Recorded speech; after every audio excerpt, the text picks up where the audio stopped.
Now the second quarter getting ready to start up. And what stands out to you from the Pistons so far in this one? So difficult to get a shot off against this defense. They are really... Yeah, they're playing hard, and they pride themselves on making it tough for their opponents.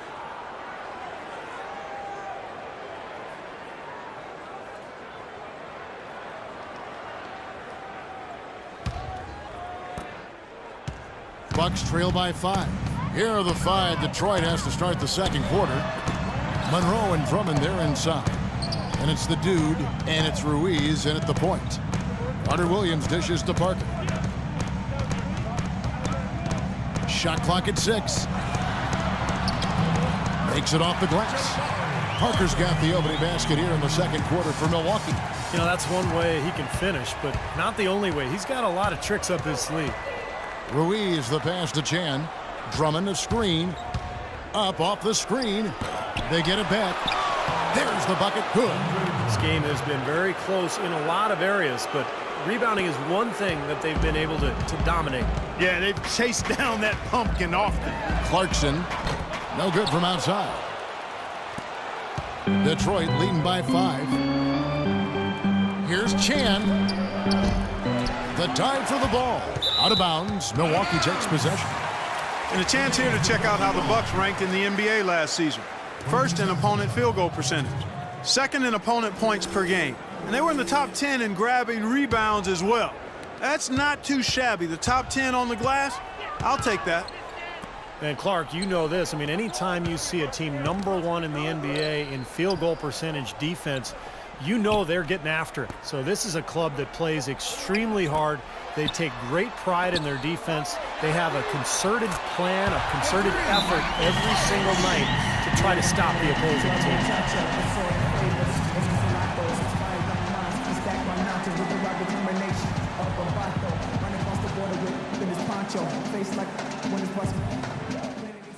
Guys, we know where the ball needs to go. We got to get the ball to our best player. They don't have a guy on their team that can... And the Bucks making a change here. Antetokounmpo's checked in. And the Pistons making a change here. Let's pause to take a look at the teams that were tops in field goal percentage last season. The Pistons, #1.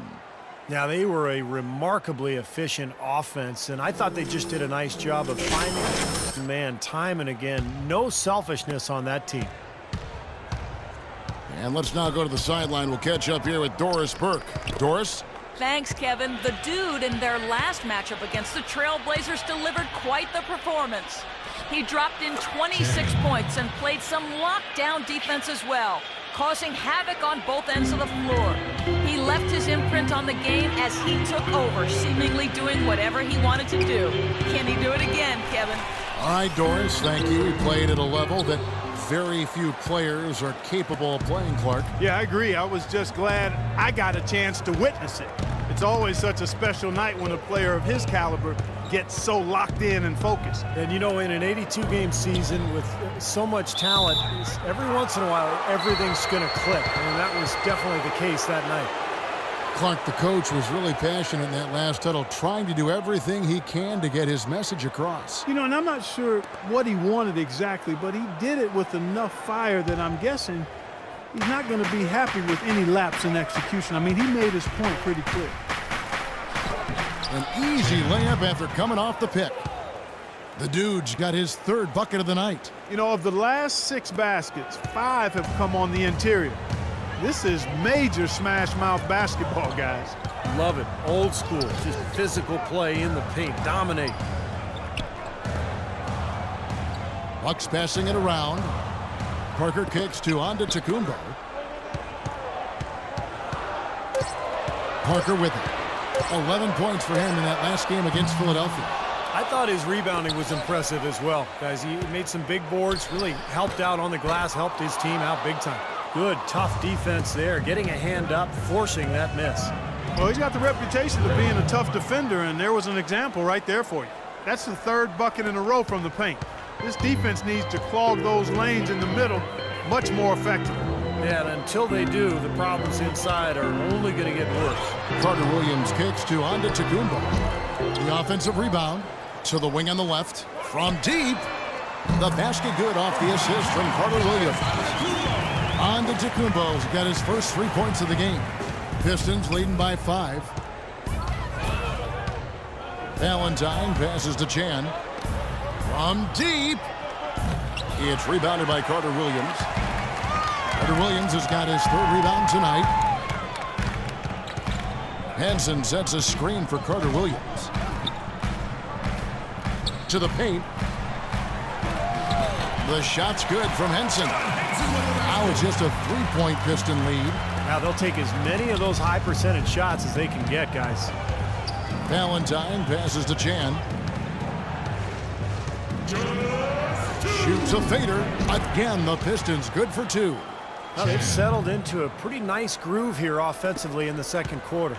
Yeah, I like the way they picked up the pace shooting the ball. I mean, the field goal percentage upwards of 50% now.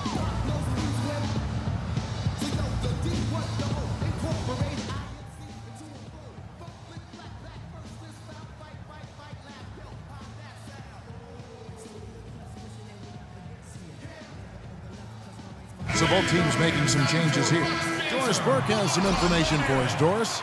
Guys, over that last break, I listened to Doc Rivers address his team. He told the huddle they need to go hard to the hoop whenever possible to either draw fouls or get high percentage looks right at the 10. He said also that their offense needs to be a patient one. He told them, don't rush things. Use as much of that shot clock as you need to. They're not going to wait for halftime. They want those adjustments to have an impact right away. Over to you, Kevin. And thanks for that story, Doris. Where was he going with that pass? I mean, that's just an awful turnover.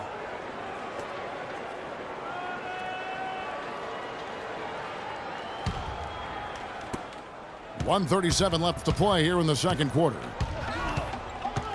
Valentine passes to Mahinmi. Can't cash in from close range. Bucks trail by 5. Harkless dishes to Carter Williams. Outside Mayo. Pass to Harkless. Randolph, a screen on Stuckey. Here's Harkless. And it's off the back rim, no good. Yeah, no excuses there. Got a really good look at the basket after being freed up by the pick. We say it all the time. The execution was excellent, the result not as good, but good ball movement anyway. I don't know what's happening to their defense. I mean, they don't have any effort, any purpose. And it's really costing them. I mean, the last 5 baskets at that end have been on very easy looks. Fantastic pass. He turned that one into a pretty easy basket for his teammate. There's the dish to Gray. Good. 6 points for him. Boy, they keep hammering away at him inside, forcing that ball into the paint. Smash mouth basketball. Yeah, and it's a strategy that has served them well in this opening half, Clark. We've got 28 seconds left in the first half of the game. Back to Carter Williams. Gets a very good look and converts. Carter Williams has got 7 points. He's making it look easy scoring out there because he's much more efficient here in the second. Passes it to Gray. Mayo against Stuckey. Valentine passes to Mahinmi. Can't get it to go. Tries again. And so he draws the foul on the shot. A trip to the line to shoot 2. For Detroit, they have gone 3 for 3 at the line tonight.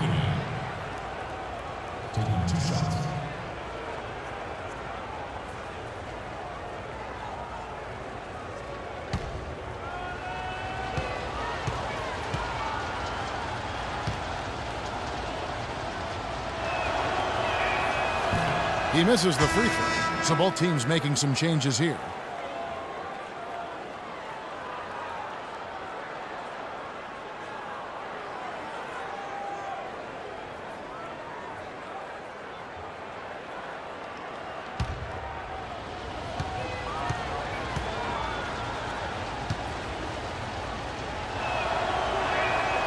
So he comes up empty at the line. Second quarter ends in a tight one. Pistons lead by 5. And time now to go courtside as we send you over to Doris Burke from the sideline. Doris? Hi, Kevin. Well, Doc, as we get into the second half, what do you expect to see from this offense you're facing tonight? Well, they're moving the ball. They're just playing to the hot hand, and we got to expect that. So let's not let anyone get hot. That would be nice. Coach, thanks for the time. Gentlemen, back to you. Thank you, Doris, and we'll be back for the third quarter of action following halftime.